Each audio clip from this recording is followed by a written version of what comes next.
சொக்கனுக்கு பக்கத்திலே சோடி என்று வந்தவளே நூல் போடவையில் ஒளிஞ்சுக்கிட்டு நினைச்ச தாளம் போடணுமே.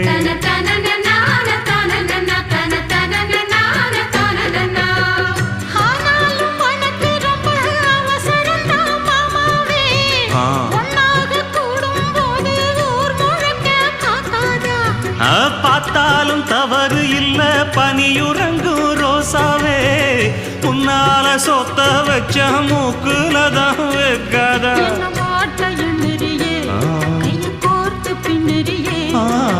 பாட்ட பாடி பல விதமாக சேட்ட பண்ணுறியே.